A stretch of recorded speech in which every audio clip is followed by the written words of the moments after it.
All right. Well, here we are again. Fourth episode. I'm excited to have you on.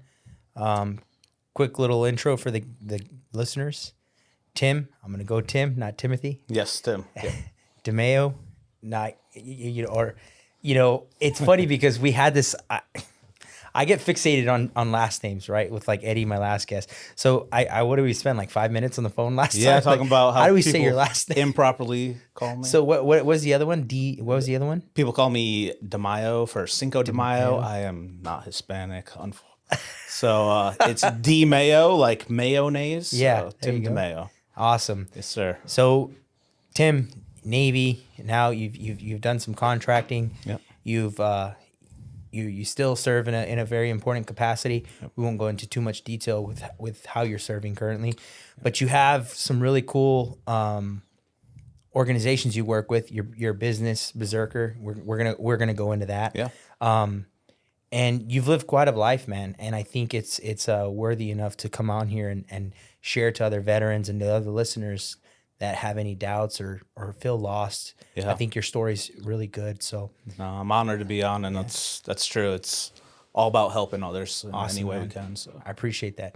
Well, start off real quick. I have a little gift for you. I got All right. a T-shirt. Got some slaps, man. Love Appreciate it. Here you go. It's a gift for me to you, so you can walk around and be my walking billboard. hell There you yeah, go. much appreciated. Yeah, I got you, man. I also brought you some stuff. Awesome. Sorry, it's not a skateboard, but so We'll get there. So one, gonna have to open it up. That's fine. Yeah. All right. Should have unpacked Shit. it for you. Oh, you're good. Oh man, we're loaded here. Loaded. Okay. So that is Shirt. one of 6. I only made 6 of these shirts. Okay. It's a badass shirt. open it up then. Prototype. Let me know what you think. Oh, kick ass baseball shirt. No. Yeah. Yeah. I'll be wearing this one for sure. Yeah.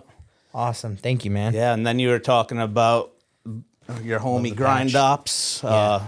Me and Grind Ops did a collab. There should be another package Yeah, in there. there's Yeah, got some slaps right here. Okay.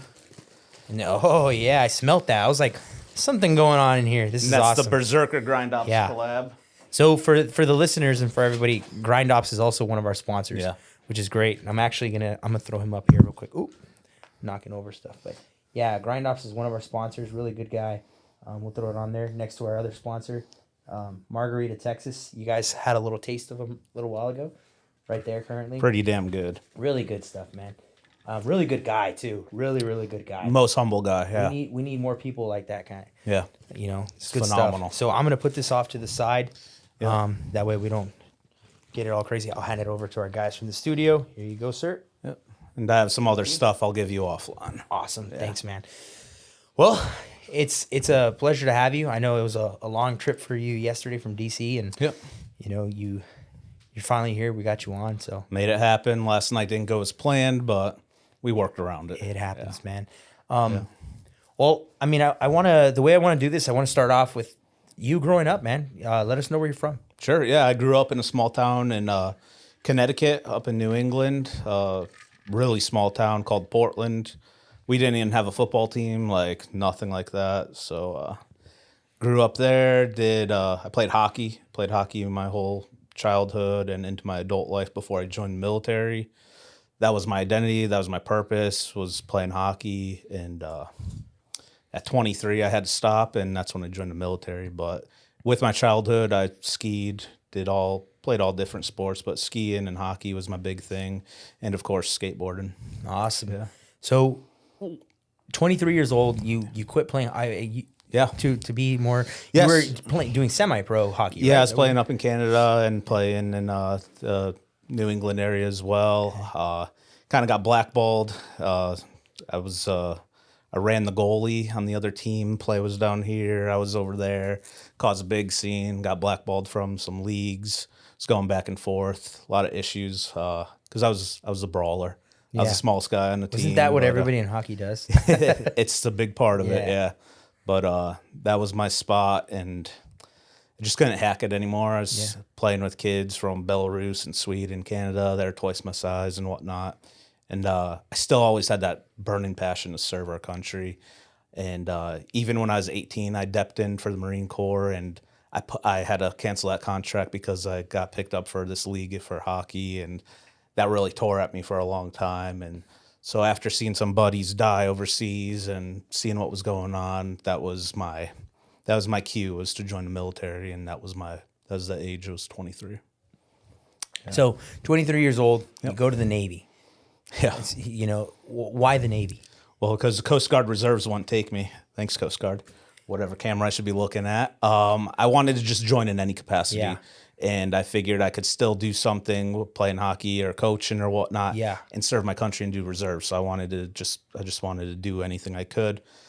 Coast Guard reserves wouldn't take me. I didn't go back to the Marines.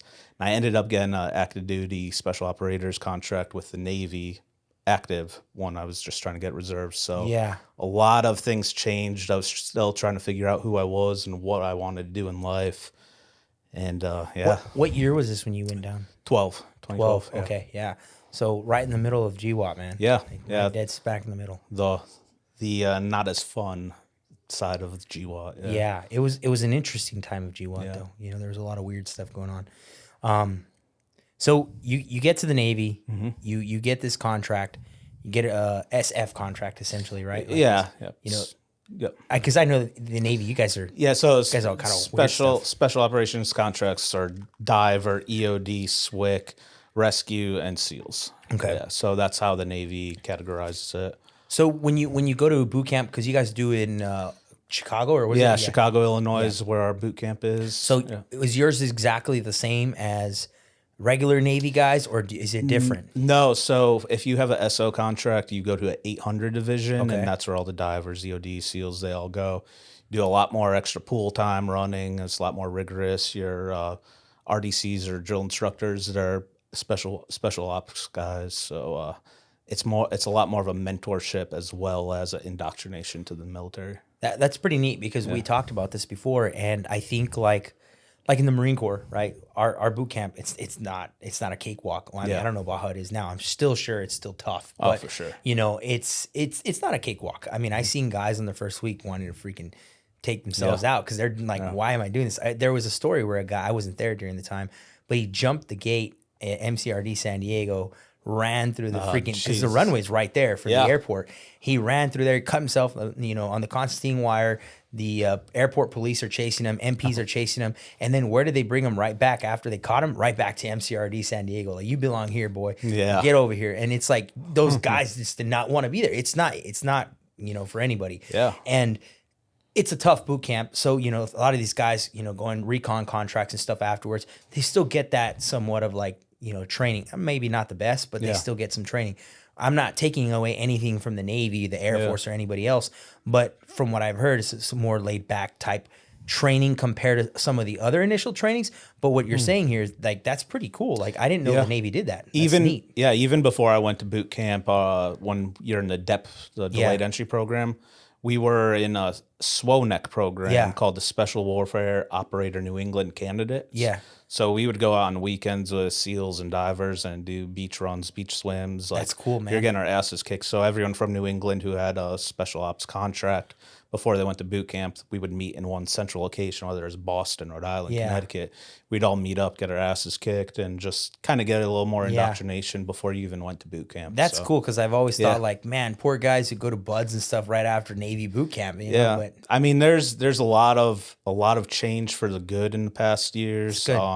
There's facilities and organizations that are like gyms that are specifically like ran by SEALs or whatnot, and they're trying to help kids who are still in high school who are trying to go that route. So there's a lot of organizations out there right now, and a lot of... That's good, man. Yeah, my best buddy, Justin, he's in Virginia Beach, and he's a recruiter just for special op candidates. Yeah. And he does the whole rigmarole, gets them all get tested for the PST, which is the physical standard test, just to qualify for the contract. And he really runs down everything, not just physically, but mentally and how to prepare. And it's really huge. I think that's what some people don't understand, right? Is the that kind of community. It's not about how cool and how tough you are and stuff. Like, it's also about up here, man. Like, that's what will get you. Yeah, and that's really one of the important things. You want to make sure mental is up there. Yeah. So. And being 23, I wasn't the oldest in my boot camp division, but I was pretty old and a little bit jaded, already saw a little bit of the world, already had bills to pay, and then going in with kids who just graduated high school, nothing to their fault. It was just, for me, it was like, man, these guys can't even like follow simple directions or fold their underwear. You know what I mean? Like, I'm like, these motherfuckers, they can't even stamp their underwear, their skivvies correctly, and you want them to go. So it was really weird. Yeah. I think that brings back moments from when I was in the police academy. It was like a paramilitary style. We'd stay there, shave our head and all that stuff. But the funny thing was, when I got there, I had already gone through the Marine Corps. I'd been in the Marine Corps for years and stuff. And I get there, and there's 7 of us that were Marines. And I remember our instructor, the lead, instructor comes in, he pulls us out one day and he goes, I need you guys to at least act like this shit is facing you. He goes, because I got some young kids in there that I need a break. And he goes, and when they see your guys' asses acting like nothing's wrong, they get motivated and they stand behind you guys. Yeah. He goes, I need you to act like it hurts a bit. Fuck. Yeah, they have to be impressionable. And I'm like, I've been through this rodeo, buddy. I know the plan here, Not your first time, yeah. But it's funny, man. But that's cool that the Navy does that. I think that's really neat, it's super important, I think so. Because the washout phases of all these guys, and it takes money to get these guys in this training. Yeah, absolutely. And it doesn't matter if it's Navy. Every branch who does this.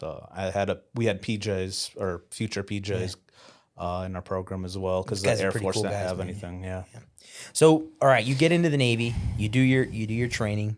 Yep. What happens after training? Yeah, so then after some preparatory schools and dive school, I actually phased out of dive school. Long story, but we'll keep it short. So I couldn't be a diver anymore, and that's all I wanted to do.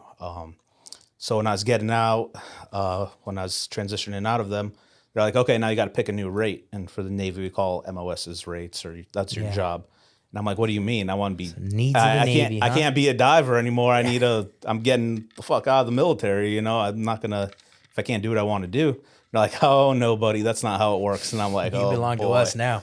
Yeah, I was like, oh shit, this is where it really kicked in. And they're like, I'm like, what are my options? And they're like, BU or CS. And I'm like, what's that? And they're like, well, one's a builder, you're going to be in the Seabees, or one's a cook, a culinary specialist. I'm like, not going to be feeding motherfuckers the next 4 or 5 years on this contract. No way. So I went the CB route, went to A school, the secondaries training in Gulfport, Mississippi. That was a cakewalk. We had a bunch of like buds duds, guys who failed out of EOD and diver and whatnot. So our class was filled with divers, EODs, SEALs. And so I said this already, but we were jaded because there are other kids who just came in to be a construction worker or an engineer. You're salty still. We were a little salty, unfortunately. And looking back on it, it was just immaturity. But so I finished that, and I got offered to go to serve Presidential Retreat Camp David. So I got screened for that, stayed in Gulfport for a long time because to get my clearances and whatnot, it took a long time. So in between that, I went to expeditionary combat training in schools in the area. And finally, I got my clearance to go up to Camp David. And that was my first tour up there. Awesome. Yeah. So Camp David. Yeah. So I think most of the listeners, I'm sure, know where Camp David is, but can you give a quick rundown on Camp David? Yeah, so Camp David is in Thurmont, Maryland, in the mountains. It's a 30-minute helo ride from D.C., so it is a retreat for the president, for his family, dignitaries to go to. There's no media up there, no paparazzi, so it's a very secure facility. You can't drive past it without getting stopped. It's very secure. It's extremely important up there what their mission is. It's not just a retreat for them. They hold summits. They hold the G8 summit, 12. They do the Iran missile deals. They do a whole bunch of stuff up there. When I was up there, they had Putin was there with his guys. There were all these presidents and whatnot from other countries that were able to just kind of be up there and relax because they know that paparazzi, there are no threats, nothing could come up there. Yeah. So it's a very unique location. And I definitely got lied to when I was told that. Wait, hold on. They lied to you in the military? Yeah, the military lied to me right off the bat way. again. No way. Yeah, sons of bitches. Love you guys. And so they're like, this Command Master Chief Boomer, I'll never forget him, man. He's like, yeah, you'll be with 0311 Marines doing security, flying in helos, blah, blah, blah. I get up there as a E2. And so I was very, very young in the military ranks. And they brought me to the grounds department. So I get in there and I see people with like grass stains all over. They got weed whackers on their shoulders. I'm like, what the fuck is going on? Welcome to Camp Is this David. like a stopping ground just to show me where this is before you take me to like my real unit?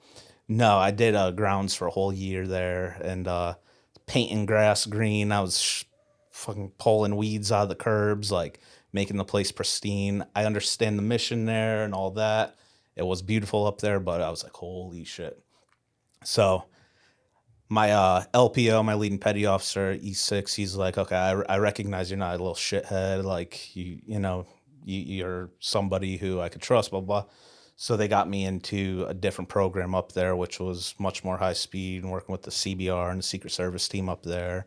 And that's where I kind of started pushing myself away from the conventional side of the military and starting to do some special stuff and doing some workups with marshals, FBI, and whatnot. So that's what I did up there.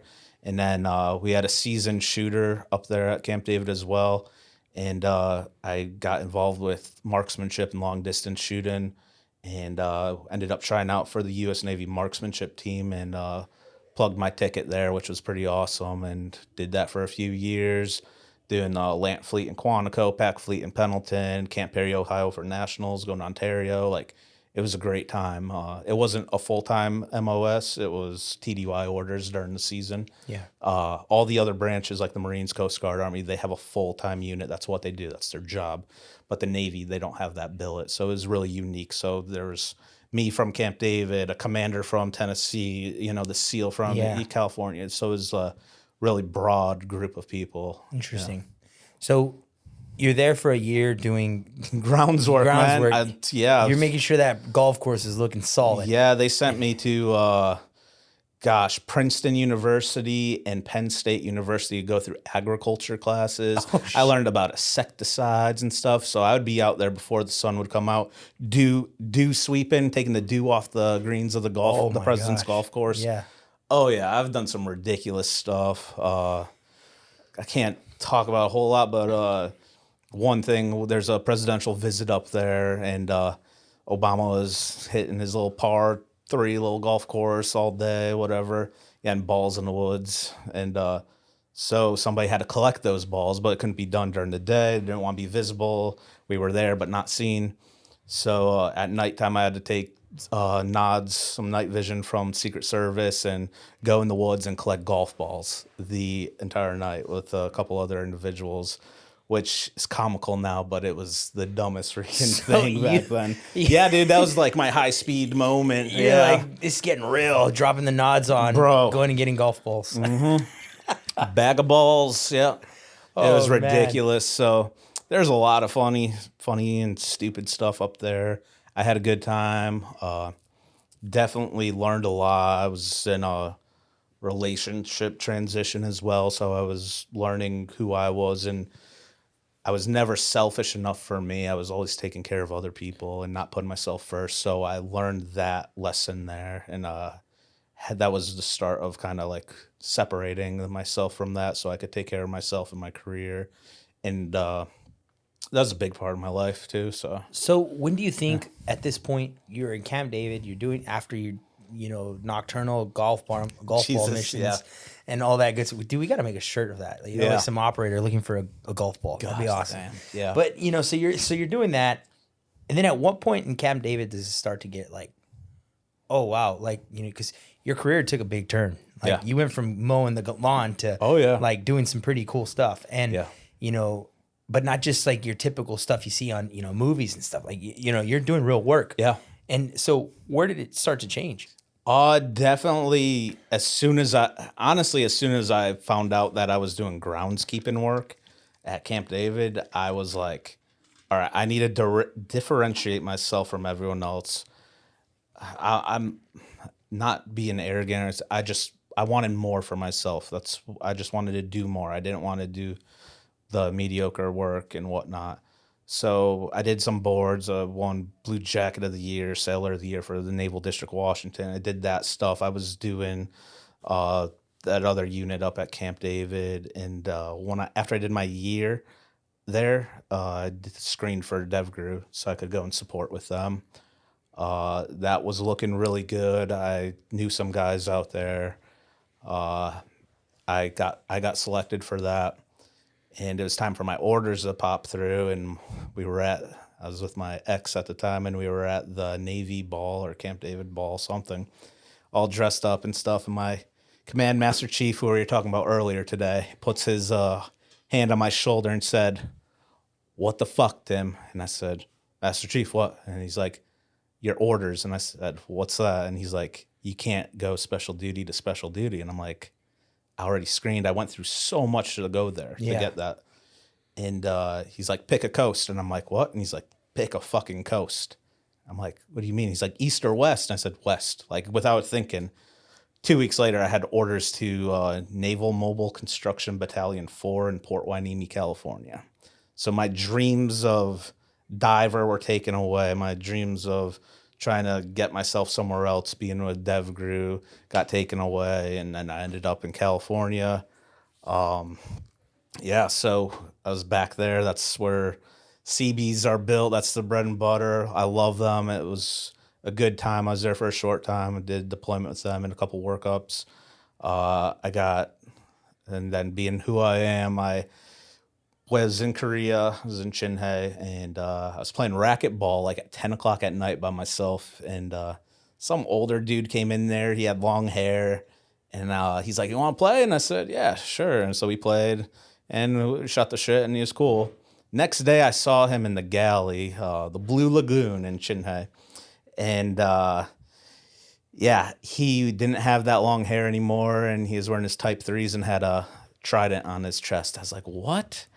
And I'm like, "Weren't you who I just played racquetball with last night? What happened to your hair?" And he's like, "Oh, yeah, that was a wig." And I'm like, "What?" And he's just a wild dude, man. Yoakum was his name. He was a legend in the SEALs. And I'm like, and so we got to talking, and they were doing their workups with the Republic of Korea and UDT SEALs. And he's like, "What do you do here?" And I explained what my job was up there for this deployment. And he's like, "Nah, you're coming with me." And so I went and met their CO who was there. Super cool dude. There's like 5 SEAls, an EOD, and an HM1, a corpsman. Yeah. And I got attached with them for the rest of that deployment and deployment after that, doing breaching throughout the whole peninsula of Korea, and really just relationship building. Yeah. And that's what really helped me get to where I eventually ended up going. So it was very unique. And from there, I did early out of battalion. Got attached to some other commands, and finally ended up being loaned out to the Navy to Department of State Diplomatic Security. Traveled the world with them doing diplomatic missions, technical and physical security overseas at embassies, consulates, annexes, you name it. Been all around the world with them and really enjoyed what I was doing. Went to some great schools. So at this point, you went from being Yeah. you washed out of dive school. Yep. You go supposed to be a bodybuilder for the Navy. You mowed some lawns for a year. Yeah. Did some night ops for the golf balls. God. And then you graciously find this guy with a wig, dude. It was just like helped you make a really good career, honestly. Yeah, that dude really molded me. There was a couple of those guys that I'm still in contact with now. Kenny Rogers, you know who Kenny Rogers is? That was the wig, the long black curly hair. That's what he was wearing. And the dude would like go and we'd do breaching courses and instruction beforehand on PowerPoint and whatnot. And he'd be in his tactical gear wearing this Kenny Rogers wig, dude. Can't make it up, man.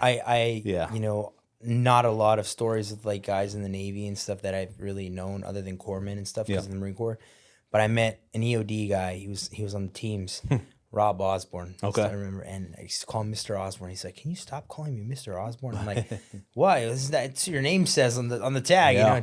And that's when I was contracting. And when I was contracting, he was our EOD guy, so he was rigging things up and stuff. And I remember the first time he gives me a box. It's got blasting caps, dynacord, and dynamite sticks and stuff. And I'm like, Mr. Osborne, these aren't supposed to be together. And he's like, shut the fuck up. Like, Yeah. you're fine. And then, 2.5 months into that contract, I'm over sending selfies to my friends, like, look what I'm standing. Yeah. I'm cool now. It was that guy. He's a really good mentor, man. Yeah, He's got some crazy dudes, man. Yeah, EOD is a unique unit in the military, man. We had EOD1 Fro Beater, so we called him Fro. And he'd paint his toenails black. He was wearing bedazzled thong sandals. I'm like, what are you doing? But this dude is bulky. He's strong, tattooed. It's the Navy, I'm like, man. yeah, okay. Navy, man. But I'm like, why are you wearing bedazzled flip-flops, bro?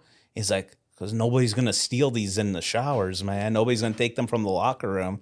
I'm like, you got yourself a point there. Just a really strange dude, awesome dude. He ended up getting injured a year or two after that, but he's doing good, I think, now. Today's episode is brought to you by Margarita, Texas. Now, if you're looking to make a perfect, delicious margarita, look no further than the Margarita Texas mix. This award-winning mix took second place one year, and the very next claimed the top spot at the Margarita and Salsa Festival in Waco, Texas. Not only that, but it also brought home a gold medal in a blind testing by the Beverage Testing Institute. It's not just a mix, it's a gold standard in flavor. People are calling it the best margarita mix they've ever tasted, and that's not hard to see why. Be sure to check them out on social media. If you see something that catches your eye, hit that like button, subscribe for more great updates from Margarita, Texas. Check them out on Instagram, guys, at Margarita, Texas. That Instagram will take you to their website and where you can purchase their mix. Check them out, guys. Awesome people, great mix. You're going to love it. So you find this good mentor, you lose the opportunity to go to DevGru to help out. And, I won't go into much detail, which you were going to assist with them and everything, but you find this, amazing guy with funny attributes who seems to be a good mentor. So what's your career like when you were doing diplomat stuff? And yeah, so I was in school. So the DS training is pretty long for us. It's about 8 months training. And that includes everything from figuring out everything from simple VTC camera work to networking to fucking putting safes together to lock picking to doing evasive and defensive driving. Like, it's a very broad, awesome training. Like, it really was some of the best training I had. I did secondary lockpick in schools, and that was like my bread and butter. I loved being able to go through something and not just tear apart a lock or a safe open, to do it in a clandestine way that nobody would know that you're ever there. Yeah. That's a skill. That's a cool thing. That is something that I really honed in on. I was like, oh, well, if I got to do this job or whatever, I'm going to be good at something. Yeah. And that's what I really focused on. So from there, the unit's based out of Arlington, Virginia, in the DC area. I graduated. I did TDY to Taipei, Taiwan. Was there for a couple months. At that time, I was supposed to get permanently posted to Montevideo, Uruguay. So I had all my household goods being shipped to Uruguay. I got my visas, everything. So while I'm in Taiwan, I get a phone call from my ops chief. And she's like, I got some good news and bad news. I'm like, fuck, what did I do? That's what now? That's what goes through anyone in the military's mind. Okay, what'd they find? I know I didn't do anything wrong, but what did they catch on me? And I'm like, okay, let's hear it. And she's like, all right, good news is you're getting relocated to Athens, Greece. And I'm like, that is good news. So I'm like, what's the bad news then? She's like, you're reporting there in 2 weeks. And I'm like, I'm still on mission here in Taipei. We're trying to commission this new embassy or AIT, doing a whole bunch of stuff. I have my household goods on a freighter to Uruguay right now. I have no clothes. I still have my apartment in Alexandria. That is pretty bad news. That's shitty news. And she's like, yeah, there's more. You're going straight there from Taiwan. And I'm like, okay, so I can't even go and clean out my apartment, what's left of it, and get my other stuff, my dog, all this stuff. And so I ended up finishing in Taipei. I ended in Greece, really depressed. I got there June 18th. It was my 30th birthday. And it was some holiday. It was a Sunday. Everything was closed down. Got picked up by my senior chief at the airport.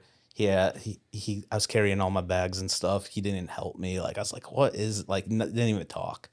And that's just who he was, I guess. And so I get dropped off at this shitty motel because I didn't have housing yet because it takes a while to procure and get it all set up.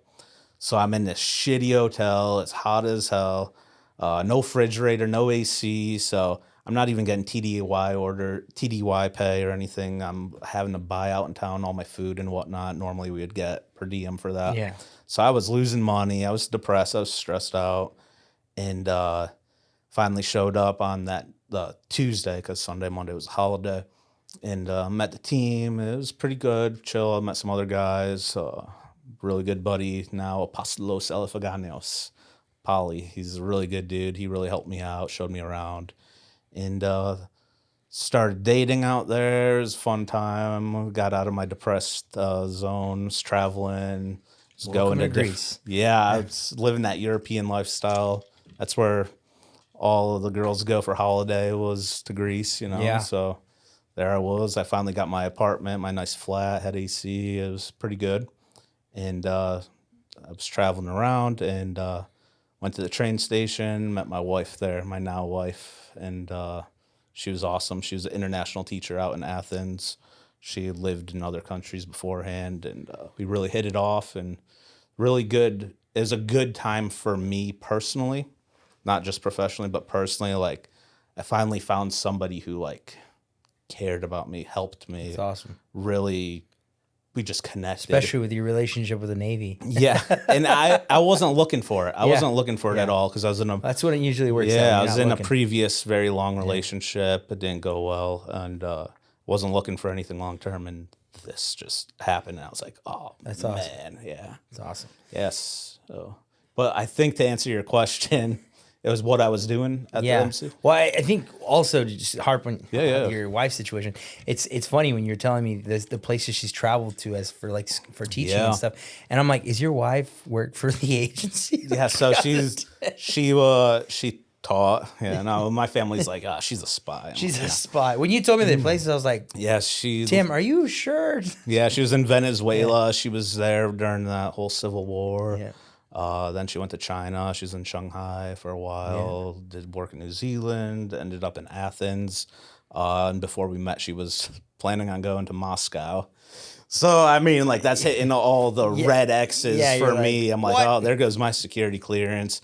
Had to do an investigation on her just to make sure I was good. Yeah. With anyone of like that. That's funny. She checked out. I still have my questions, but she speaks too many languages. But nah, There you go. she's awesome. She's great. She's why I'm here right now. So No, it sounds like she's a tough woman. yeah, she is. And we'll talk a little bit more about with your Yeah, organization stuff right now. But so you get out there, you start doing your thing. Now you're doing some Navy stuff where you're not feeling like you're mowing lawns and stuff. So it's like, how does it start unfolding for you out there? Yeah, so that type of work, I was still active duty Navy, but I was loaned out to diplomatic security. Didn't wear a uniform. Nobody knew I was military unless they were like a supervisor or whatnot. So it's like an AI, like individual augmentee kind of. So I was out there doing my own thing. I had my mission, and I had a State Department supervisor who oversaw me, but just made sure I was good. Yeah. And he was great. That dude is family to me. He's right breathing. now. We're good. Yeah. So I started doing that work, traveling a lot. Like, I did 31 countries when I was out there, and that was during COVID as well. So it was a lot of travel, all Southeast Europe, Asia, Middle East. I was in Beirut way too many times. So yeah, it's pretty cool. It's pretty unique, and started. Some of my skills kind of spilled over to some other agencies out there that were working, and they were asking me to help here and there, and that really, that relationship and the skills that they saw and how we fostered that really spilled over to my future when I got out of the military. Yeah. So you started getting, we won't go into too much detail, but you started helping out some other agencies while you're out, doing the diplomatic security stuff and everything. Yeah. Where did it start to change for you a little bit, on where we're at now with what you're doing now? Yeah. So 21, I was in Armenia. That was, so the country of Armenia was in a state of Sharia law. They were in a war with Azerbaijan. what you see with Russia and Ukraine now was happening years before. Of course. Happened in Tbilisi in Georgia. That happened, and it was happening in Armenia.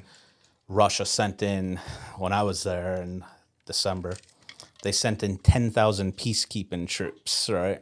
Russian troops to the Armenian, Azerbaijan Just line. like we advise around the world. Yeah. They're peacekeeping troops, Russian. Yeah. And they closed down the international airport. They aided in a lot of destruction for the Armenian people. Armenia lost a whole generation of men in that year, in that war. There were like no men in their 20s. They were gone. They were dead. Yeah. And that was hard to understand because you didn't hear that in the news.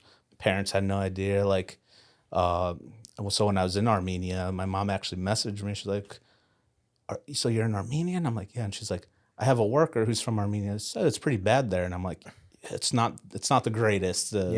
Order departure. There are very minimal Americans there at the embassy or at the time. And long story short, stepping out and got hit by a V-bed, vehicle-borne IED, got blown up, and that really started the snowball effect of my physical and mental state. Suffered traumatic brain injuries, broken collarbones, all that stuff. And at the time, the airport was still closed down. There's COVID. There's no medical treatment I could get to. There was nothing. So my injuries were prolonged and were untreated for a while. I think, and for people who don't understand this, is there's things that you do with the government that essentially we're not, supposed to really, or we're not there or whatever. And it's not like all of a sudden we can call in a bird and get you out of there. Yeah, and that was scary. And at the time, I was actually FaceTiming my wife, fiance at the time, when the blast happened. And so she lived the experience with you. She had to live that and live the unknown because I couldn't talk to her for days after. Wow. So she probably thought you were dead. Yeah, and well, she didn't know, and we had plans. We were supposed to go to Norway to see the Northern Lights for Christmas. It's Christmas time. When I left, I was going to propose to her, like all this stuff. Like, so it was a hard time. Ended up leaving Greece. Was in Walter Reed Medical Hospital in Bethesda, Maryland. Went through NICO facility, TBI facilities, a lot of treatment. I was doing better. So I told my unit, I still had a little more time on my contract. I told my unit that I'm good, I'm deployable, send me. Shouldn't have gone. I did a long-term TDY to Jerusalem. That was no good. And then from there, I went to Addis Ababa, Ethiopia, in the middle of that civil war with the Tigray rebels. And that's where I realized I needed out. I ended back up at Walter Reed. I ended up at NICO again. That war was terrible. Seeing children just mutilated on the streets, just fucking atrocious stuff that these rebels were doing, and driving in up armored vehicles in the backseat and like, no, we gotta fucking stop this. And we couldn't do anything. We had to get back to annex and do what we had to do to secure the facility. And I think that's what most Americans don't understand today. They just see Afghanistan, Iraq. They don't understand there's Africa. There's there's parts of Asia that are popping off, and Africa is one that I feel like doesn't get enough coverage as it should. It's a fucking hellhole in Africa. It's the hub, man. It's the hub of evil. There's great places, but there's a lot of Boko Haram we were talking about earlier. Talking about this guy. They're killing hundreds of people a day in Somalia, Djibouti, it's getting bad out there, man. Bombing hotels. We don't hear about it here unless it's your job to, but the normal folks, they're not hearing it, they're not seeing it, but it's everywhere. It's Cambodia. I think it was it Niger where we lost the 5th group guys a couple years back? But it's stuff that nobody talks about. And then if it did come to the media here, it was quickly brushed away, or training accidents. When it wasn't training accident. There was literally a video that was released. Yeah, no, we have people all around the globe every day, but we don't know. Yeah. It's sad because a lot of it's not recognized. Well, I mean, look at your situation. You get blown up in Armenia, and Yeah. You're in a hospital or somewhere. My command didn't even know I was out there, man. That's how messed up it was. It was just a real shit show. Yeah, I mean, when you told me your situation, you're like, fuck.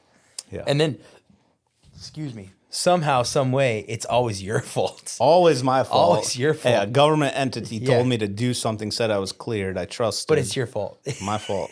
Somebody gave me visas and paid for my flight. It wasn't me. So Gotta love the .gov folks, man. No, but I mean, it's not everyone. It is what it is. It's the game. That blame happens. has to be brought upon someone, whether it's good or bad. What you did. So you're going through this. You get back in there. You go to Jerusalem. Yeah. You do everything. How was Jerusalem?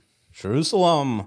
So we all know what's going on now. Yeah. 2024, Iran, Hamas, Hezbollah, Lebanon, they're all attacking Israel. I'm not going to go political. I'm not going to say what sides I'm on. So back then it was still bad. It wasn't escalated now after the October 7th, which in 2 days is going to be a 1 year mark from the October 7th attacks, which started this huge global war in Israel and Palestine right now. So it's almost 1 year.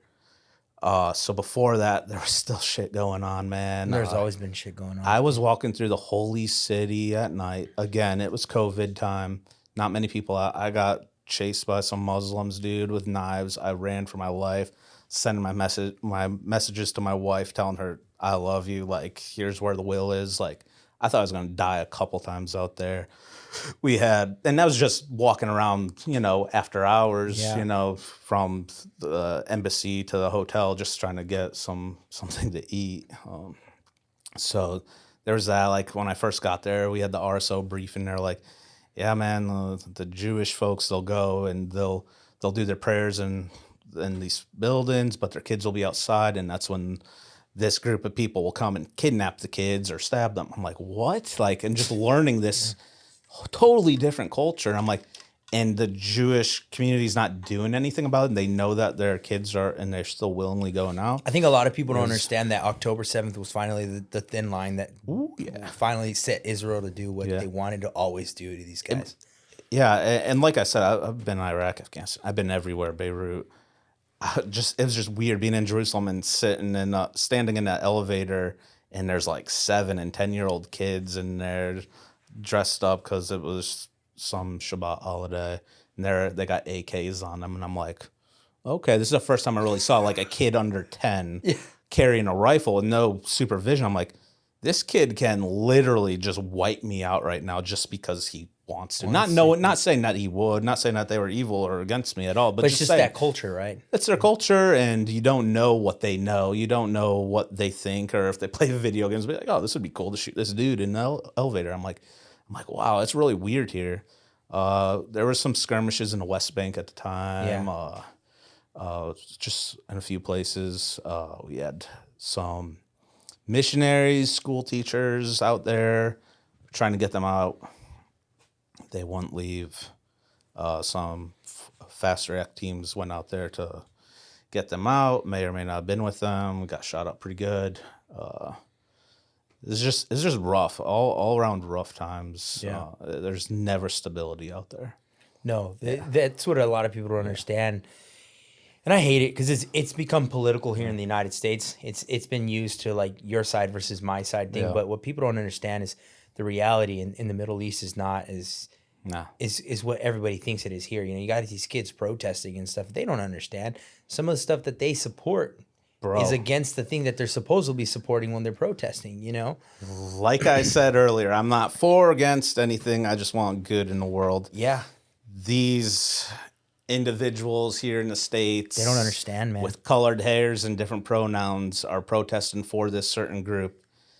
That group of people that they're protesting they'll get killed in the Middle East. They would fucking rape and murder them in a heartbeat. I agree. They have no idea. They don't understand. You like I seen the not too long ago, and I don't want to go down this rabbit hole, but not too long ago when the DC thing happened and everybody was tagging up the thing, I saw a Hamas flag with the pride, colors, and I'm like, if you do that in Palestine, in front of Hamas, and you do that to their flag, I promise you they're going to make an example out of you, and they're going to send it on video to your family. Yeah, they'll torture you and then your family. So reevaluate what you're standing up for. It's jacked up. Man. It's the fad. It's the thing. They just want to go against what what is normal. They just want to be heard. These kids. It's They're just crazy. But this shit, it happens everywhere. It's so prevalent in today's age. Of we're older now, so we're understanding it. Yeah, but because we were rebels when we were kids and shit. Yeah, but these kids, man. Yeah. Yeah. So, yeah, that's a rabbit hole we could talk for hours. This episode is brought to you by Team Room Tactical. Team Room Tactical was founded by Green Beret veterans to honor the culture and history of our armed forces. At Team Room Tactical, they offer a premier Cerakote and laser engraving service. They specialize in elevating your firearms and an extensive array of products to new levels of personalization and sophistication. Their team of skilled individuals combine state-of-the-art technology with meticulous craftsmanship to bring your visions to life. Whether you're looking to add a unique touch to your firearms, enhance the aesthetic of your accessories, or create memorable gifts, they offer a tailored experience to meet your individual needs. From vibrant color schemes to intricate engravings, they take pride in delivering unparalleled quality and attention to detail. They transform ordinary items into extraordinary pieces that reflect your style and personality with their custom Cerakote and laser engraving services. Head on over to teamroomtactical.com and get your custom services done by these guys. Amazing dudes doing amazing things. Go check them out. teamroomtactical.com. You go out there, you're deep into the backwoods of the Navy, I would say, because you're not really with the regular Navy, the typical boat and all that cool stuff. I never saw a ship unless I flew over it on a helo. Yeah. So never went on a boat. You're doing this crazy stuff in your career. You start getting towards the end of it. Mm-hmm. What really draws you to finally change things up? So I was in Walter Reed again at NICO, doing all my brain stuff, and that's a whole nother story too. I didn't feel like I belonged there. I had a lot of imposter syndrome because you'd go in there, you'd walk in there, and you'd see team guys, you'd see guys amputees. Like, I'm like, I got all my digits, I got my arms, I'm good. So I'm like, I don't belong here, and that was a big thing with me for a long time, and we'll talk more about that later. But I'm doing my treatments, and the doctors are like, you really need to get a med boards, you need to get medically retired. And I'm like, okay, what's that entail? And they're like, it could take 13, 15 months. And I'm like, no, my baby's due soon, my PRD's coming up, I just bought a house. Like, no, I need the fuck out of the Navy. And they fought me on that for a while. Finally, I got my 100%, but I left the Navy. I got a job at the Pentagon working as a contractor, not going overseas or anything. So I'm like, all right, I'm going to take care of my baby. I'm going to take care of my wife. I got a house now. I have stuff to live for. I'm just going to go to my job, do my, 9 to 5 and serve my country that way. And so I worked there for 90 days at the Pentagon. I only made it to 90 days because I got a bonus. And if I didn't work past 90 days, I'd have to pay it back. I would have quit there a week later, man. Yeah, fuck that. Yeah, dude. And so I was working with the Joint Chiefs of Staff there. Cool mission and all. What they were doing was important work. I just had that burning passion that I wasn't done yet overseas. My TBIs were really getting to me, though. My wife was seeing it. My wife was in the shower. Baby woke up. He was like a month old. I started working at the Pentagon. So I picked him up. I'm walking him around and whatnot. And I don't know that it is miraculous the way it happened. But I lost my balance completely and fell with my baby in my hands because of my TBIs and stuff. And that's when I really was like, fuck, I really got a problem. My wife came out of the shower somehow because she thought she heard something or whatnot before, like right as it was happening. And I could see her in the doorway as I'm falling down, holding our baby. And that was like, it's like, fuck, I really need to get fixed and whatnot. So she was looking into a bunch of other treatment facilities for me, going to Georgetown, going to all these places, reaching out to Atlanta, Texas, has like these brain institutes that are phenomenal, really trying to help me. And so that's where I started changing, altering what I need to do for my health and for my family. But at the same time, knowing that I couldn't work that job and stay here in the States anymore, I still had that burning passion. So there's a tether that was being pulled to be a family man and, just suck it up and my days are done over there or just go over there. Do you feel also like maybe it was also the fact of I mean, because I feel like this is something I think of, like, you got injured by some of these animals. Yeah. Do you feel like almost like it's that, like, I need to go get my Yeah. my number back? Yeah, I'd rather go out there and die overseas and leave my family be. At that time, I just wanted to do something, get revenge, help the cause better. I want the And last fucking punch. Yeah, if I died, I died, and that was selfish, thinking about my family. Yeah. Not thinking about them in Correct. the right way. Ultimately, I ended up going overseas contracting. Traveled to a bunch more countries after that. I got injured a couple more times, and then we were on a wait list for some treatment in Mexico, and I was in Africa at the time. I was in Namibia, in close to South Africa, and I got a call saying, "Hey, you got approved, blah, blah, blah. You could go in 2 weeks or 3 weeks, something crazy, like a quick turnaround." I'm like, "I'm in Africa right now. I'm contracting." Told my wife, and she's like, "Go, we'll figure it out." So I left my contract, went to Mexico, did this treatment. I got fixed. My mind, my soul, my TBIs, my eye issue, my vision, my everything was fixed in a weekend with this natural medicine and treatment that is so incredible. And it's helped and saved so many people, and it really saved me. So I got back from this facility, and we could talk more about it if you want, but I got back from this facility and this treatment, and my wife saw me for the first time. Like, she could really see me and see through my eyes, like, pureness and happiness and whatnot. Crazy. So going from being in a world where death is your everyday, that's what you're doing, I think that that's something that you bring up that I think is really important, because even sometimes me, like, I told you, right, I went away from everything because I thought that's the best way to forget about it. Yeah. And then now that I'm doing this and back into that community, it's reopened certain things that bother me. Yeah. And I get mad sometimes because I'm like, you don't understand me. Mm-hmm. But it's not her job to understand me. Like, that's a difficult world to understand unless you've lived in it. And, kudos to your wife for being so supportive of you for that. And I've heard of this treatment facility that you've told me about. I know you were there with some pretty well-known individuals as well who have done some crazy things. Yeah. But so you get there, you feel like, all right, this is it. Like, I'm back. I'm feeling good again.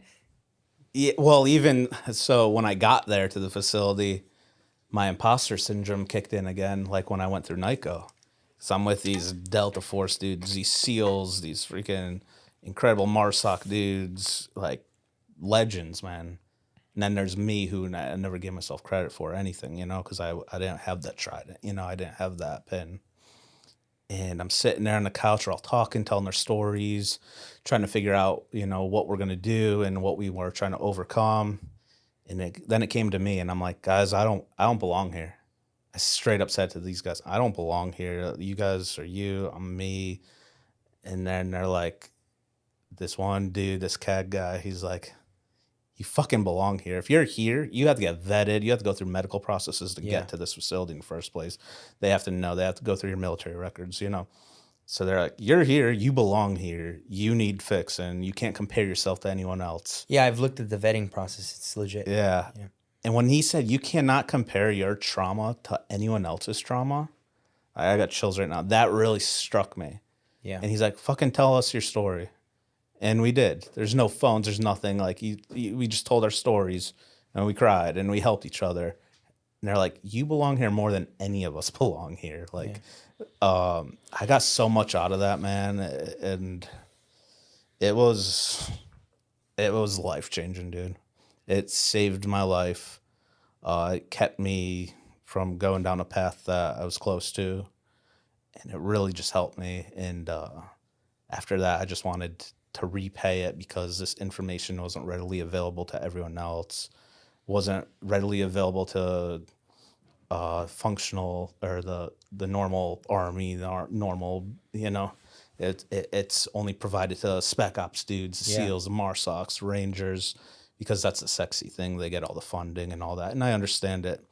But how many freaking brothers do you have that are Marine infantrymen in Fallujah that just their whole squad's wiped out? But they can't get treatments like this because they didn't have. I know a guy that went to Yeah. boot camp with me, and they got fucked up in Singing, Yeah. and he had to be pinned down behind a fucking rock for like 8 hours, 6 to 8 hours, something along those lines, watching 4 fellow Marines that are dead Yeah. for that long. And you're still fighting the Taliban, and he's looking at 4 of his brothers that are dead. They're not going home anymore. Mm-hmm.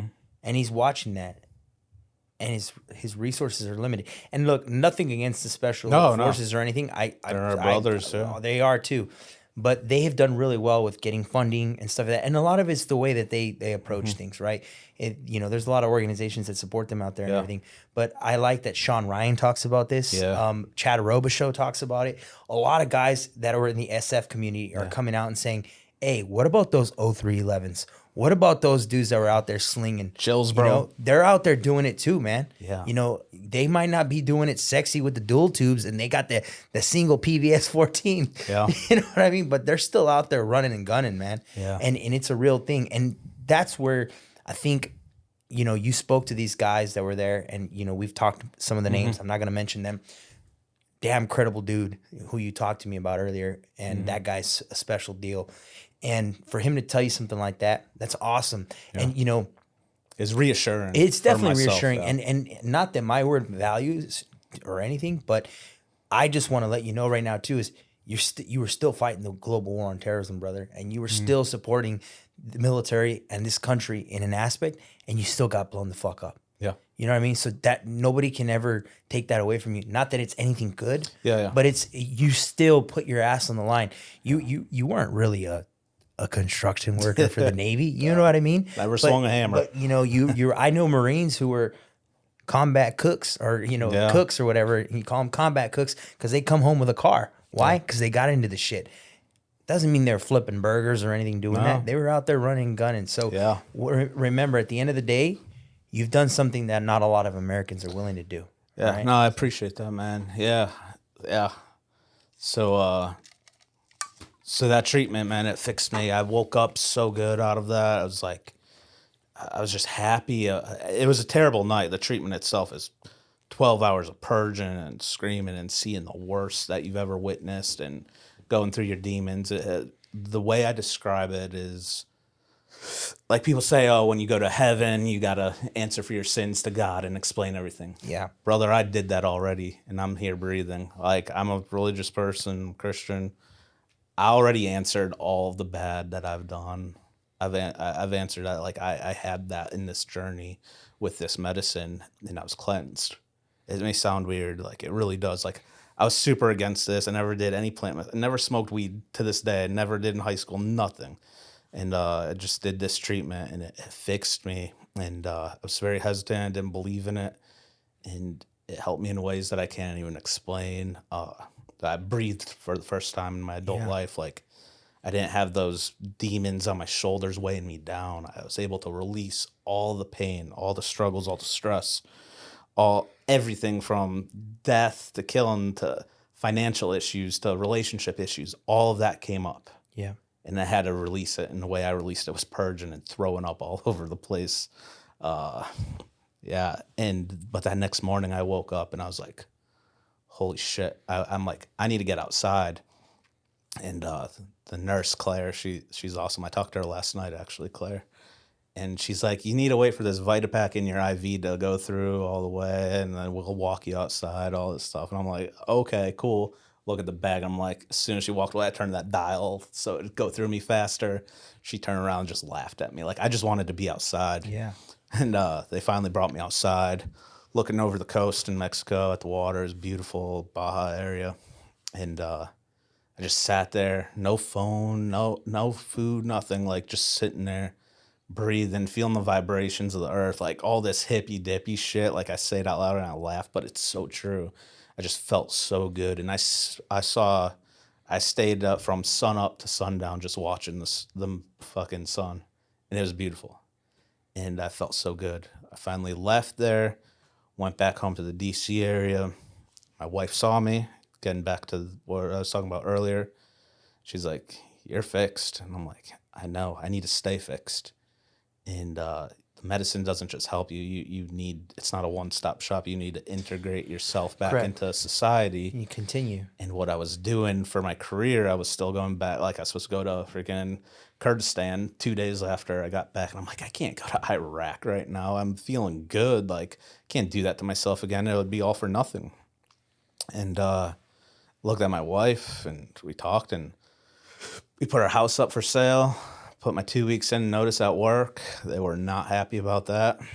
And our house didn't even sell yet, and we packed up everything in these pods, and my wife, myself, our couple-month-old or year-old baby, our 2 dogs, and at the time my wife was pregnant as well. We moved to my parents' upstairs in Connecticut so I can pursue something different that would help me mentally and physically and not have to live that life anymore. Yep. And that's where Berserker Bill came in. Yeah. So I don't know if you want to start talking about that or. Yeah. I mean, I will, before we get there, I think your experience and your cleansing and all that stuff's awesome. Like, I mean, I told you, I crave it. I need it. I have my own demons, you know, like I thought I fixed myself when I erased everything, and I even sold all my guns. I had one left just to protect myself and my family. Yeah. But I just wanted, I gave away old Marine Corps uniforms. I just wanted away from everything. I was in law enforcement. I gave everything away. Like my SWAT t-shirts and stuff, I just threw them away. I didn't want any of that stuff. I just wanted to hide from it. Mm-hmm. And I started slowly feeling that urge that I missed that world. Mm-hmm. And I started coming back into it. And now doing this podcast, it's almost like therapy for me. But, it's not enough because I've been rough lately. I've had my moments. But I told you, and, I'm leaving this story for another podcast later, but I almost took my life one day. Mm-hmm. And it changed me. And right now, don't get me wrong, I have stress and everything, and I'm going through it. But I don't want to take my life like I did, because I knew that was a selfish thing because you met my children today. Yeah. I would hate to leave those guys behind because of my selfish thoughts. But I want to get rid of some of those monsters that are still haunting me. I still remember like one, I had to hold a 2-year-old kid who was mangled by a car. And he just wanted to get a Tonka truck underneath this car. And he got ran over. And when it was all set in stone, the coroner was there hours later, and they were putting him in a bag. And the fire department is cleaning up afterwards. And I remember his intestines were still out. And a firefighter with a shovel got his intestines and tossed it into the dirt there in the desert. Mm. And I lost my shit, man. Yeah. I lost my fucking shit. Because that's someone's kid, And the last thing I did is I went and got that Tonka truck that was still on the scene. And I put it on that kid's bag. Because that's what he wanted to get before he lost his life. And I lived this crazy life, man, from the military to contracting to law enforcement. Then I thought I was going to mask it going into the medical field. Yeah. And I started working trauma. And all that did was just... At one point, I was so immune to death. Yeah. And then I just hit a moment in my life where it just fucking, it eats me. And I'm always paranoid. And I'm always nervous about my kids. Mm-hmm. Nervous about everything. God, Lee, I haven't talked about this in a long time. Yeah, but it eats me, man. It eats me alive. And I know that there's a lot of other people out there that are going through the same thing. Yeah, law enforcement, military, contractors, whatever. And this is why I want to do this podcast. So important. So I want to reel them in. And I know guys like you, what you're doing with Berserker and everything is huge, man. And I'm honored to have somebody like you here. One, so we could tell your story, but so that we can go find another guy like myself, like you, man, who need help. Because I hate to see people die. Yeah. I hate to see people take their lives because they were doing something good at one point. Yeah. And then all of a sudden they could no longer, because all these people that protest and they got this personal stupid opinion and whatever, they don't understand half the shit we've seen in our lives. Yeah. They don't. And this is the way we can start showing them what we've seen and what we as grown-ass men have to go through. Yeah, man. Because mental health in men is so underserviced because we're supposed to be tough. We're supposed to show that we're not hurting. Yeah, But I mean, just talking to you right now, I mean, I'm sure you can see my body language. It's really eating me in the inside. Yeah. I'm slightly shaking because it just eats me, man. And I know there's other guys out there that are struggling. Yeah. And I think, you know, guys like you with what you're doing with Berserker, like that's badass, man. And now I want to talk about that because I want to see, and I want people to see what you're actually doing for. Yeah. I completely, I understand what you're going through because that's what I was going through. That's why I pulled that trigger 2 extra times when I was already out of the fight to go overseas again, and put my family through it. Because I still had that burning, something was burning in me. Something needed to be done, completed.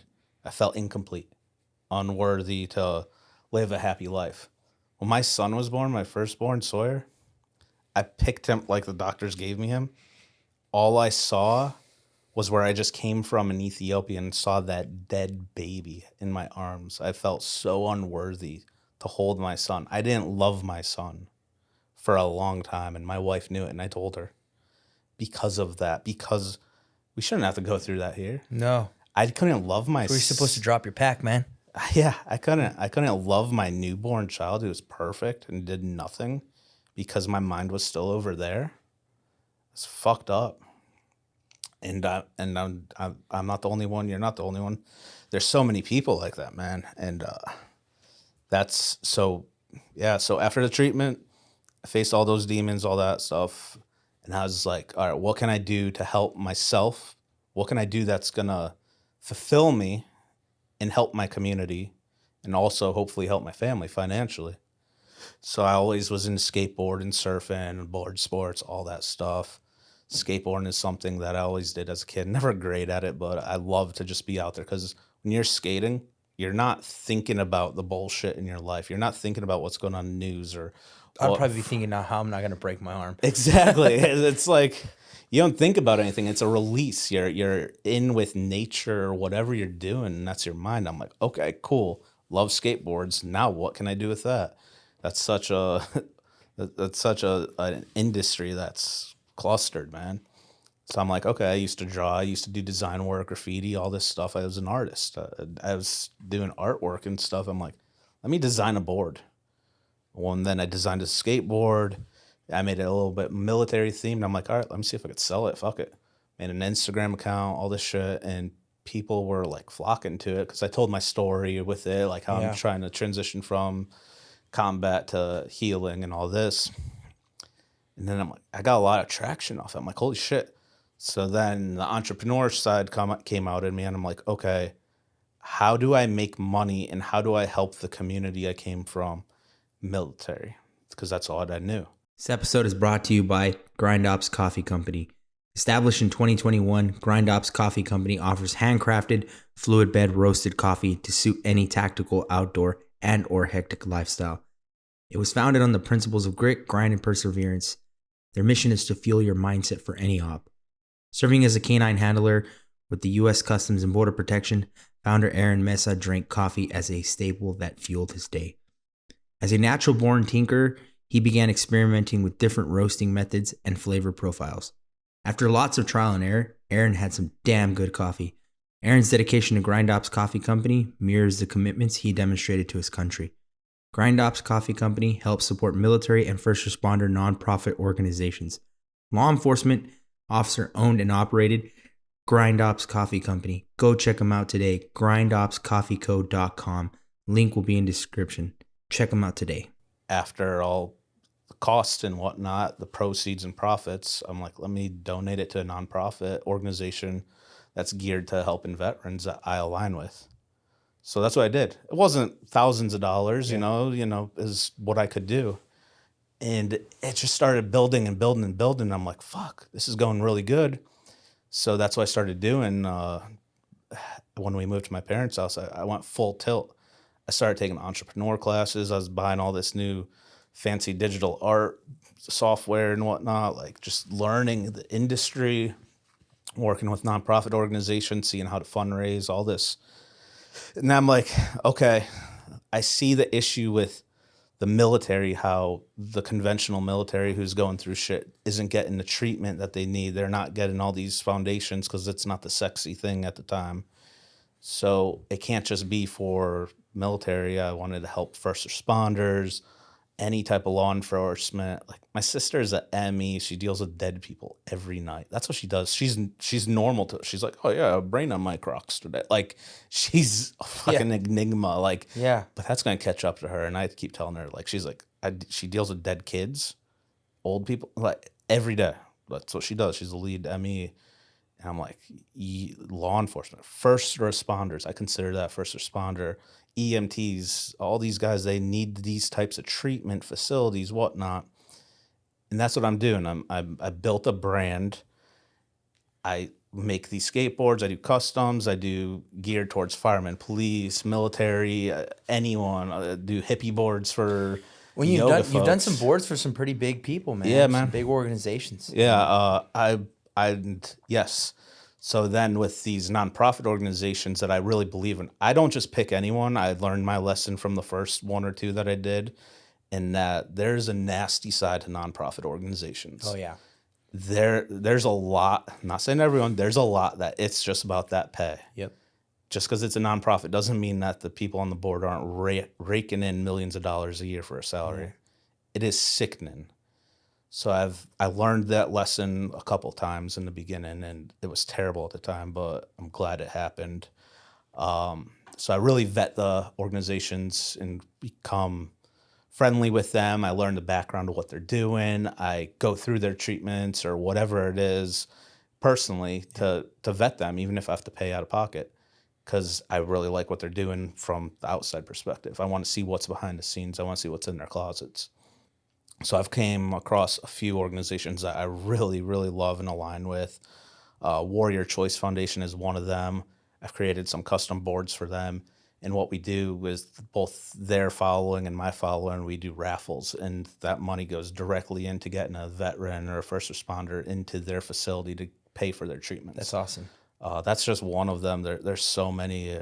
One More Wave, my dude Rob Garnett and Alex, they're creating surfboards for surf therapy. That sounds a little silly, but no, when I get back to it, these custom surfboards are for amputees. Guys who have no legs are surfing right now. That's awesome. Being out in nature. They make these boards with their team so it fits with their prosthetics and whatnot. And not just them, they made me a board, man, because of my PTS, my TBIs and whatnot, wider for my balance issues. Like, they're really helping the community. So I'm working with organizations like that. There's so many there's just so many.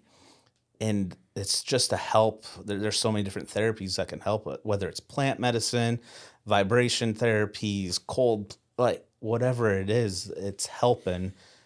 And there's not enough that are helping people who don't have that trident. And I'm not knocking the SEALs. My buddy Birdman, he's a SEAL. He's got a great podcast. He's awesome.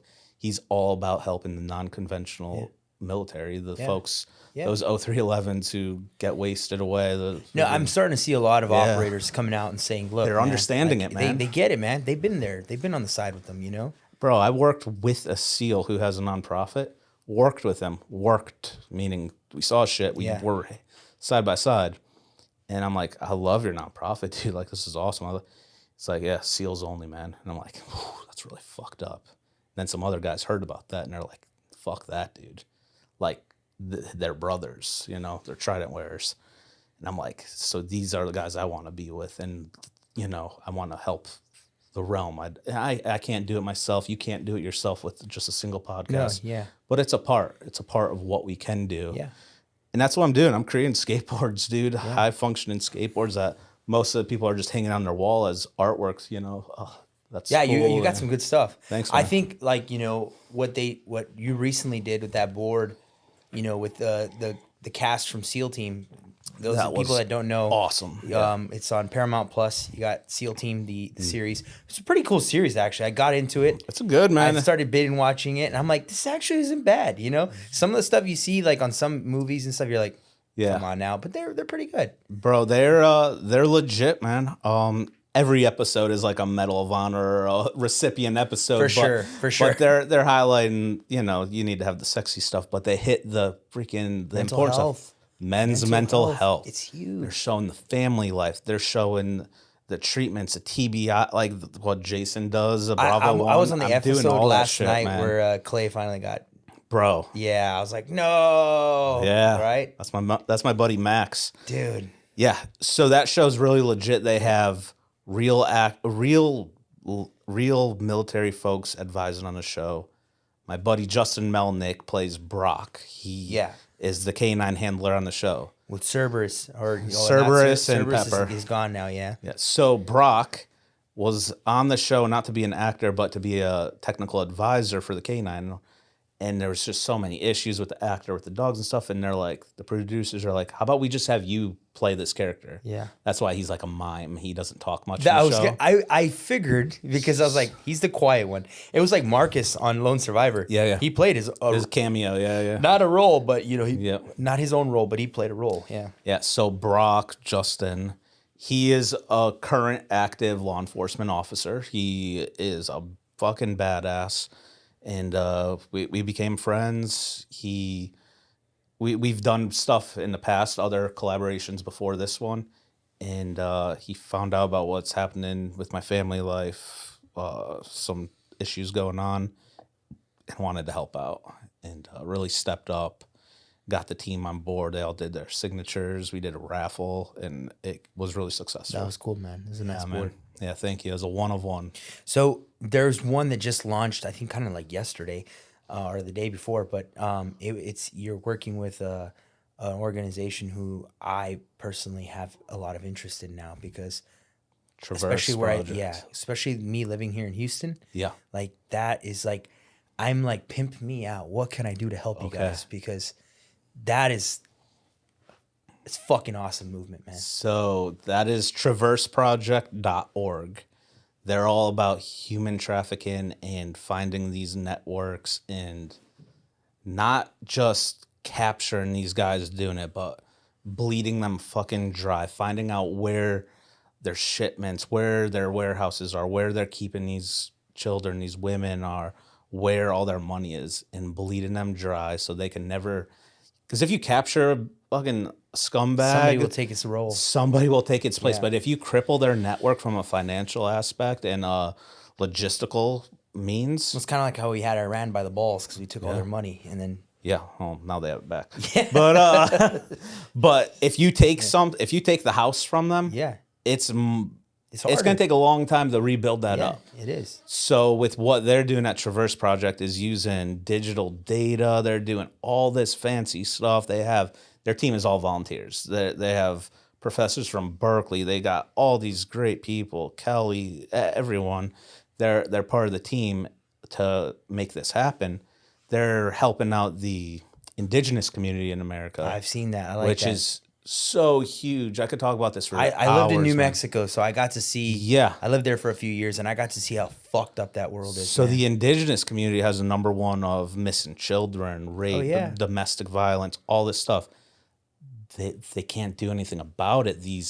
The reservation police, I think they call them. That's the Wild West over there, man. They don't have the technology of doing forensics or anything like that. So not only that, they like to bat their eye away. Yeah, but there are some communities that are trying to fix the problem. In Austin, who I met in Mexico for the treatment, who is the founder and CEO of Traverse Project.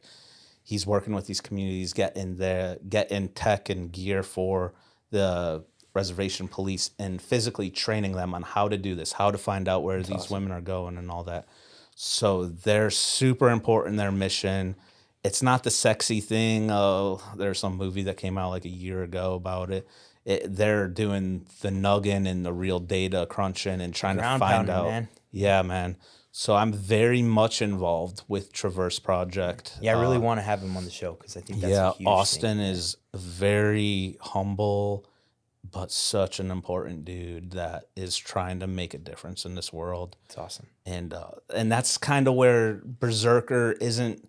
I couldn't just put my eggs in one basket with one foundation focusing on it. Like, there's so many people that need help and I'm just trying to take a swing at it, each one, and help any way I can. And by doing podcasts and shows like this, like we didn't plan on bringing Traverse up, and you just did. Like this is opening eyes to anyone who's watching it. This is a real fucking problem. No, it is. It is. We got, especially where we're at right now here in Houston, Texas. Yeah, it's a problem. This border area, man. Yeah. It's a problem. It's really bad. It's bad worldwide. It's bad here. Oh yeah. But yeah, that's a Traverse project. I'm working with them. They're working with me. They're helping my family out with our situation. Yeah, there's just some really good people in this world and some real big shitbags, scum. It's good to see the good in people, man. Really trying to do a difference. And you're one of those people by highlighting these organizations and these folks and these stories. So thank you for that. I appreciate it. No, that's the goal, man. Yeah. This is what I'm doing here. I'm not getting it. I don't want to be famous or take pictures. Cool, great. I get followers, great. But my job is to, like our guys filming this episode, even them just hearing the stories we've had to tell them from the past few guests, they see wow, like this is stuff that not everybody hears every day, or not everybody knows that it's going on. And it's like, we have to, like, for example, I'm going to praise him on here right now because I'm proud of him. Got number 1 this week, Sean Ryan. That guy's doing God's work, man. He's out there. He's trying. Look, he doesn't care who you are. He's putting out stories. Like with Sarah Adams, we talked about her not too long ago. Like, I used to quote a lot of the stuff she was saying, and people were like, dude, Chris is just going down a crazy rabbit hole. Something's wrong with him.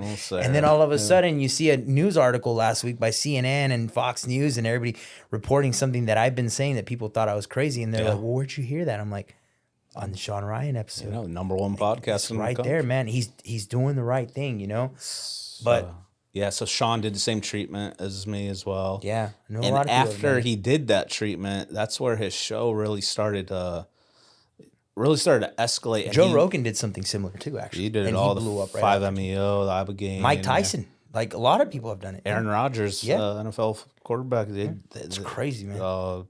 Sylvester Stallone, all these famous people are doing it, and it's helping them. Yeah. It's helping veterans too. It's helping anyone. It's helping trauma victims, rape victims. It's helping all these folks that are dealing with shit. Anyone. They're Olympic athletes do this stuff who have no problems. They had great family life, but it elevates them. It fixes their brains. Yeah. It's so incredible.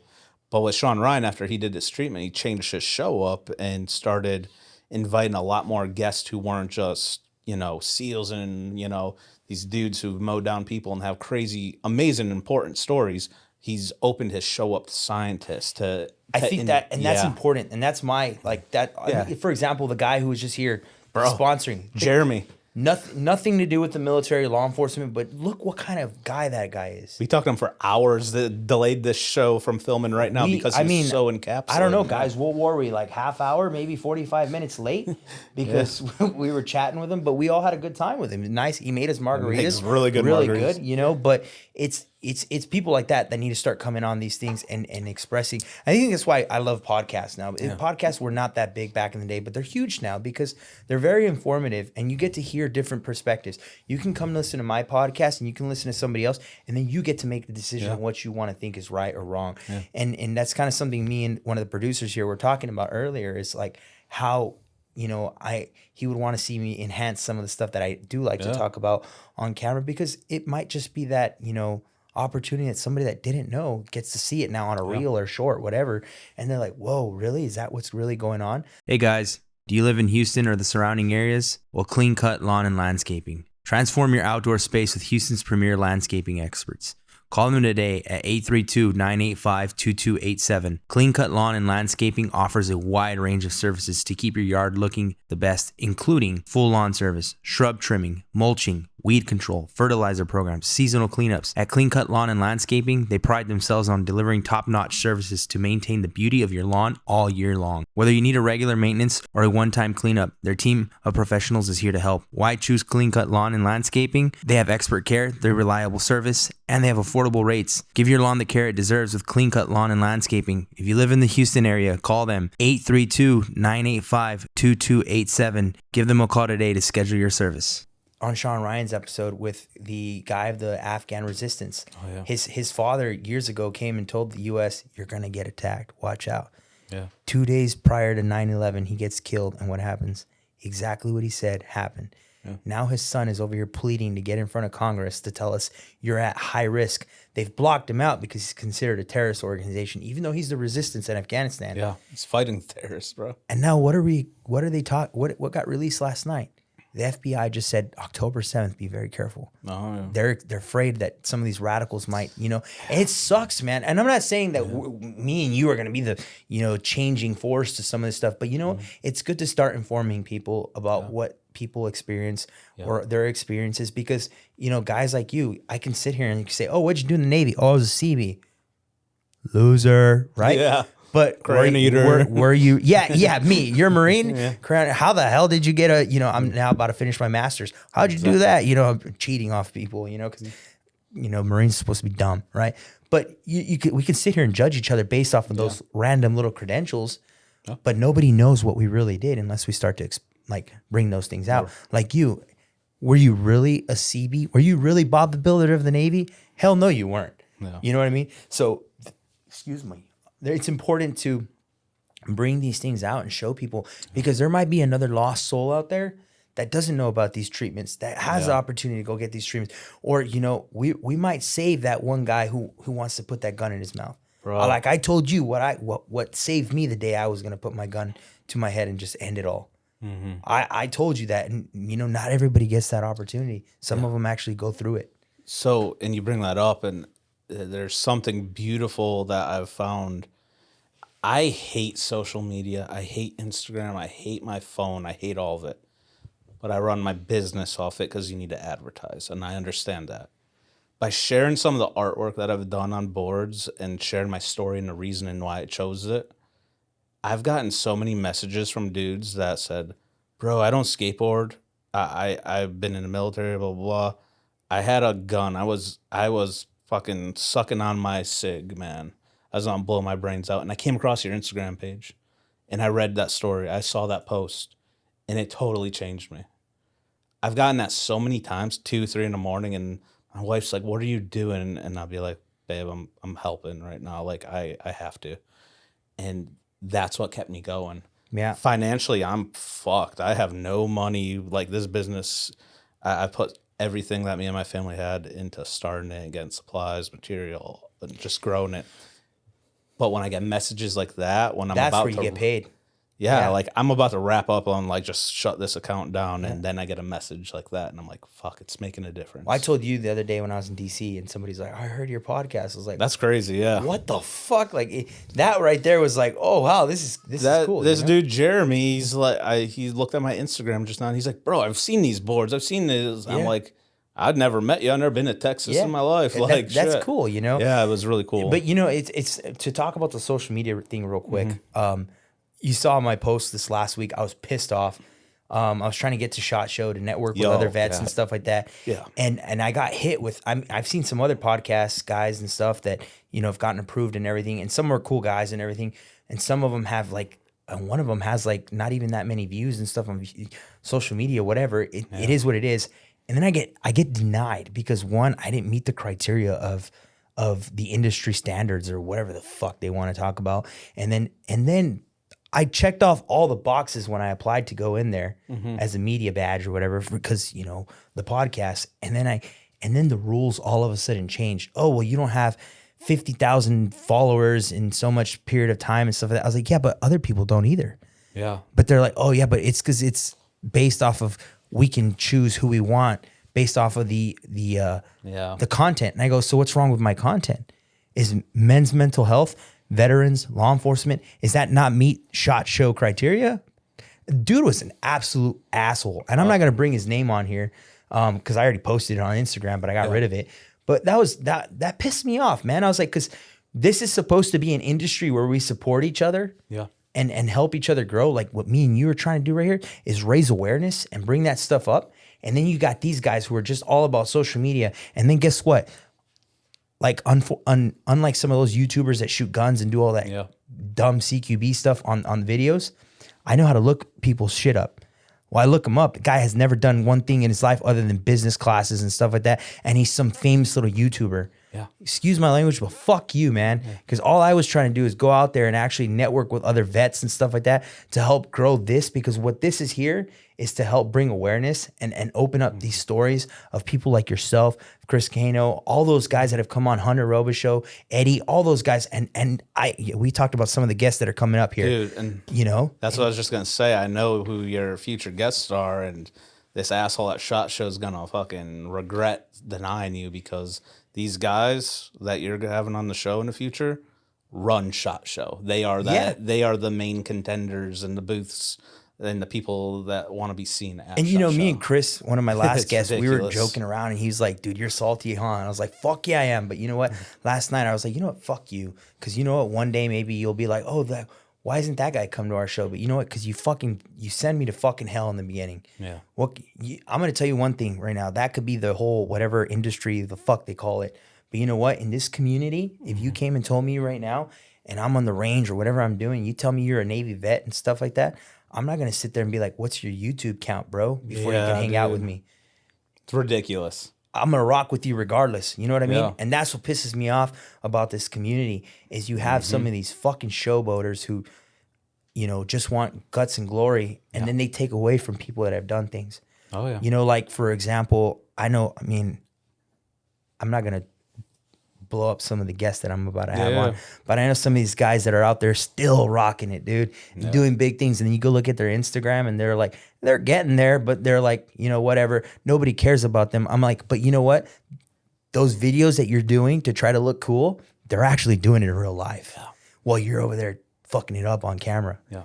That cool Sony camera you have that's making you look cool, homeboy's over there doing it for reals. Yeah. And getting fired at. Yeah. Yeah. It's different, you know? So It's totally different. It sucks, man. But you know, it is what it is. And that's super So unfortunate, yes, though. you know, not to get off anymore, but social media drives me nuts. But I have to slightly sell myself a little bit because it's do. the only way you're gonna get out to people as well. Too. You kind of have to play the game. It sucks, but Yeah. you know, it is what it is. So you work with all these nonprofits and everything. You're doing great. Berserker's awesome. You know what your motive behind it. Everything's good, man. I love it. And the fact that you're doing it, and I'm not going to get into personal details about your family, but the fact that you're doing it in a time where I could literally argue it here and say, Tim, get the fuck out of this and focus on your family, right? Yeah. But you're willing to take that fucking fight on. So yeah, It's awesome, man. I'll bring it up a bit. Yeah. So we got my wife and I, we have a 4-month-old and a 2-year-old baby. My wife just got diagnosed with stage 4 breast cancer. It's really aggressive. It's all in her neck, or lymph nodes, all this shit. She just got diagnosed about a month and a half ago. And I'm like, so now I'm also working full-time for someone else, some other agency. I'm going to school full-time, and I'm doing Berserker full-time and taking care of my family full-time. I'm at that point where there's no, you know, people say like, oh, you're burning the candle at both ends, or there's no fucking candle anymore. It's gone. But I talked to her. I'm like, I will stop Berserker right now and just put it on hold and take care of you guys, blah, blah, blah. She said, no. She's like, you are helping people. Because I am. She's part of Berserker. She's doing so much in the background with everything, the website. She did our whole website. She learned how to do it all, and it's pretty damn good. No, it is. She does all the emails, everything. She's like, no, you're helping people. You're helping people's lives. You're keeping families together from guys who want to fucking blow their heads off. Keep doing it. Go to this podcast. You know, shit like that. She's like, I'll handle it. She's the most positive individual I know. And it's just, it motivates me more to be better and to do this shit. So as soon as I get home from my full-time job, I relieve her from kid duties until I put the kids to sleep. And so she could focus on herself. Then I go down in the basement or in the office and I'm running Berserker. I'm doing design work. I'm coming up with ads. I'm coming up with new designs. I'm packaging up boxes. And then I go to work at 5 a.m. You know, so it's not a bragging thing. It's like I'm doing something to take care of my family, but my family, being my wife, supported me so much because she wants and sees how much this treatment's helped me and kept our family together, that she would rather suffer and go to chemo alone and stuff so I could do Berserker to help other families stay alive. Hats so off to her, man. She's a damn good woman. She's incredible. So I felt guilty coming out here. I wanted to do the show really badly, and she knew it too. I'm like, babe, I gotta go. And she's like, you better go. She's like, you got a hotel, you got rest, you get rejuvenated, you do the show. And I felt guilty the whole time, even though she kept telling me, no, I got this. And I see her on the camera, outside camera, carrying the kids and the garbage. And so I'm like, oh my God. But I'll be back on her tomorrow and, pick it right back up. But just trying to provide for us, take care of her, get her healthy, and help other families stay together. So it's huge. It's awesome, man. Yeah. That's awesome. I'm glad there's people like you in this world. Oh, dude, thank you. So you've done all this, you're working with that. Who else are you? Or like what else are you got working on the side? You sold yourself short right now because I know there's a lot more going on. There's a lot more, man. The cancer thing really fucking kicked us into dicks and changed the trajectory of what I was planning on doing, but I can't control what's going on now. But there's a film I'm involved with. It's an all-veteran film called The Silence of War. Veteran cast, veteran crew. It's all about actually showing the real side of when you take that uniform off. The real feelings, the emotion. There are some movies and films that highlight on it, but it's just a highlight. But it doesn't really get the attention and grasp of what really is going on in the mind of that soldier, Marine, whoever.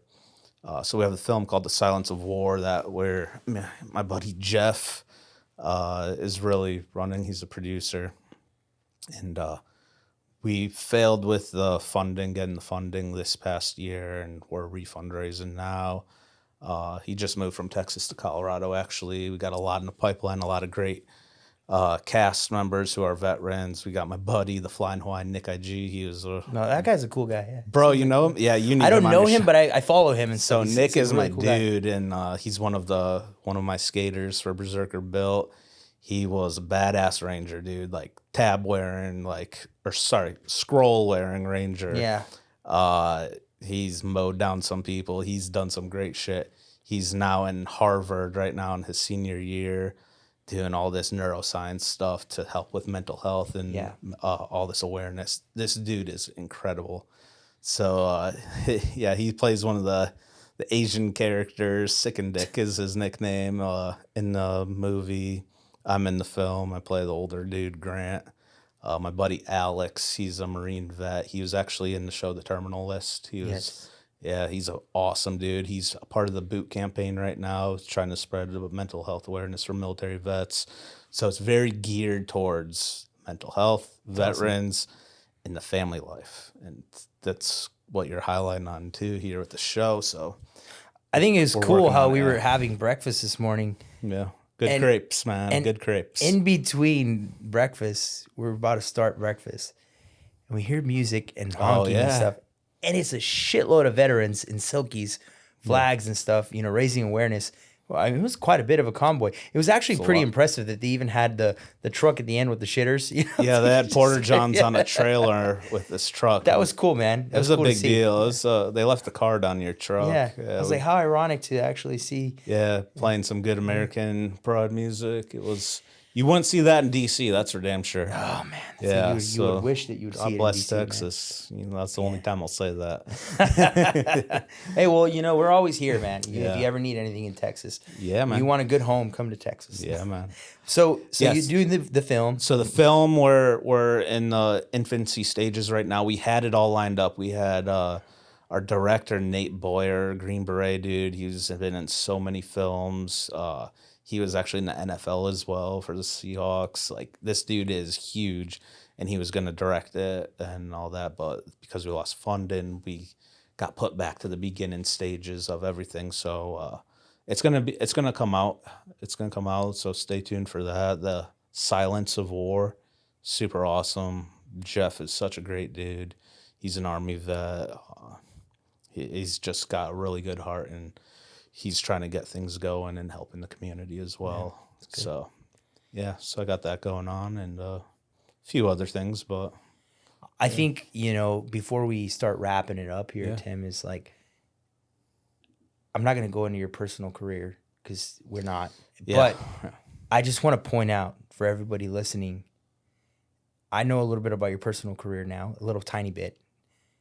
And I got to say, my hat is off to what you're doing, because to be able to shuffle with all that and do the normal job that you have right now, that's not easy, man. That's not easy. Yeah, it's a burden what I'm doing, but it's very important work. Especially with what's going on at the house. It's not like, everything's all 100% at the house, Yeah. So, where can the listeners find all your stuff? Yeah, so I'm really big on Instagram. So my Instagram is berserker_built.com. Or sorry, that's my website's berserkerbuilt.com. Instagram's berserker_built. I'm sure we'll throw it up here on the page. Yeah, it'll definitely be linked on the page. Yeah, a lot of people have trouble saying and spelling the word berserker. Yeah, we'll put that on there. Yeah, so I do everything on Instagram. I have a Facebook, but I barely post on it. Yeah, I have all the links to the nonprofits I work with, some sponsors, have our story, have everything. We have a great store on there. And like I said, all the profits and proceeds are going to nonprofit organizations that are geared towards healing our vets, law enforcement, and first responders. So any help, share. Even if you don't want to buy anything, if you just share or tag us, repost something, that helps so much. Just building. We're less than a year old right now, so we're in the beginning stages, but it's taken off. We've had some big names rep us and support us. So Awesome. Really humbled for everyone from big to small. So It's awesome. Yeah. Well, Tim, what else do you got for us? You got anything else for us? You want to let anybody know? I gotta take a piss so damn bad, bro. The margarita and the one or two I had before is in me. It definitely is. Me too. I'm super thankful for being here. I'm thankful for what you're doing, trying to bring awareness as well. Like, it's huge. So if you ever have those doubts, like, oh, I should just wrap it up and focus on this and make the money, because you're not making money now. You're doing this for the reason of helping others. So thank you for what you're doing. Thank you to the crew behind the cameras and the keyboards right here. You guys are awesome. And yeah, man, we're just going to keep grinding that Berserker.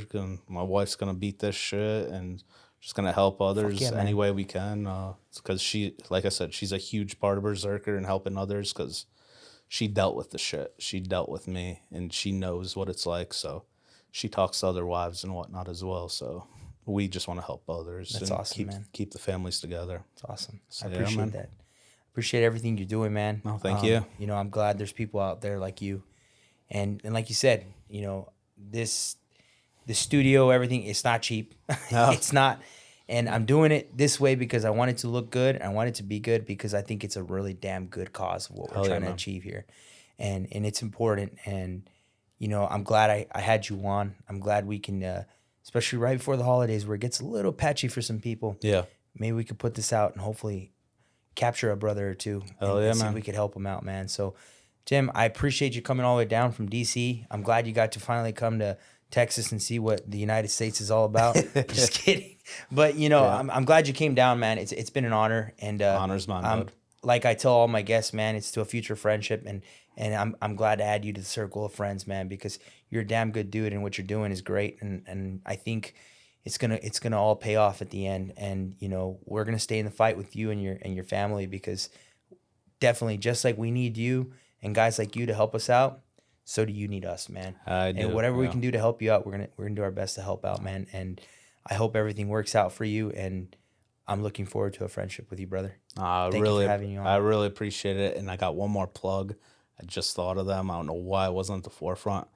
Nonprofit that I've been working with and I'm an alumni of is PBA Abate, Patrol Base Abate. They're based out of Montana, but they got chapters in Texas, New York, everywhere. And they're all about, they call it return to base, come back home, come back to that brotherhood, that sisterhood, the camaraderie, and they have all these clubs, whether it's a book club, hunting club, fishing, and they have retreats, and they do fireside chats, and they help each other. It's not for just whoever. It's for everyone who has served. And they really helped. I'm part of their hunt club and their golf club, and they help, man. They really do, and they're a huge organization. I'm really, really excited about. That's awesome.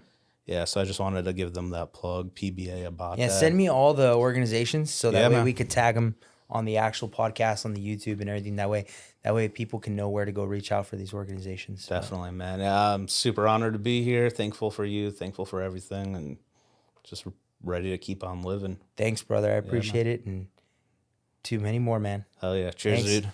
Cheers, man.